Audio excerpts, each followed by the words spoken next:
वैसे यदि देखा जाए तो ब्रज में तो और भी समस्याएं हैं।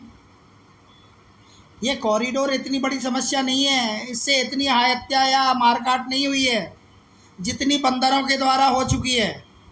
सैकड़ों लोग अपनी जान गंवा चुके हैं, पर उस पर कोई ध्यान नहीं दिया जा रहा। ब्रज में और भी समस्याएं हैं, उन पर आज तक मंथन क्यों नहीं किया गया?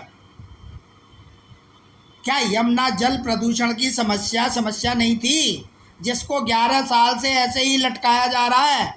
उससे पहले तो चलो और सरकारें थी, लेकिन अब तो हिंदुत्ववादी विश्व की सबसे बड़ी पार्टी है, उसको तो ध्यान देना चाहिए था। बंदरों की उद्दंडता कभी नज़र नहीं आई, जिनकी वजह से हजारों लोग घायल हुए और सैकड़ों की जान चली गई।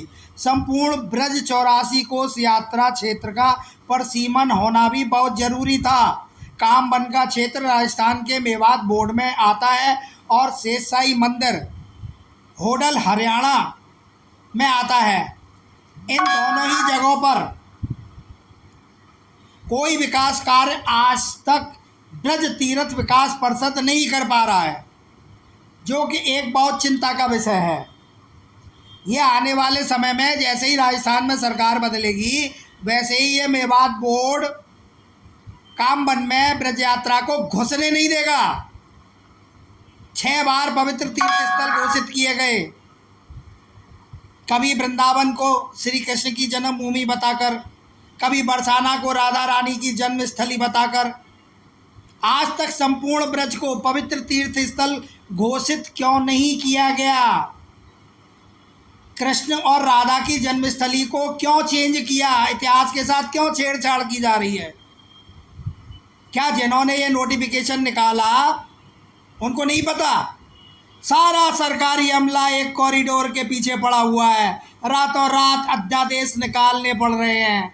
ये क्या हो गया है योगी सरकार को? यदि कॉरिडोर इतना ज़रूरी है तो मथुरा का कृष्ण जन्म स्थान, जहाँ हर समय जाम लगा रहता है, द्वारकाधीश का मंदिर और यमुना जी का तीर्थ विश्राम घाट, क्या ये ज़रूरी नहीं है?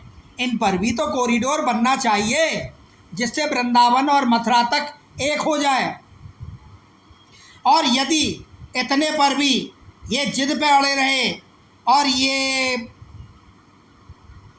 कॉरिडोर बन रहा है, बन गया, तो आगामी 2027 में मथुरा की हालत अयोध्या जैसी न हो जाए, हमें इस बात का डर है। यहाँ की नेता हेमा मालिनी जी भी अपनी नाकामियों को, 11 साल की नाकामी का ठीकरा विपक्ष के सर पर फोड़ रही हैं। कहती हैं कि विपक्ष इनको भड़का रहा है। अरे इको फ्रेंडली समाधान हो, जिससे स्थानीय संस्कृति को कोई नुकसान न पहुँचे।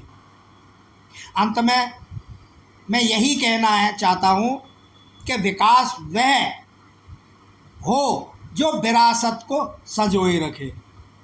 विकास ऐसा नहीं जो विरासत को ही उजाड़ के फेंक दे। कहाँ कहाँ से ब्रज को हम बचा के ला रहे हैं। चंदोदय मंदिर 70 मंजिला जो बन रहा था, जिसमें यमुना जी की डुप्लीकेट कॉपी बनाई जा रही थी नहर के रूप में 130 एकड़ की बाउंड्री में, उसको एनजीटी में जाके रोका।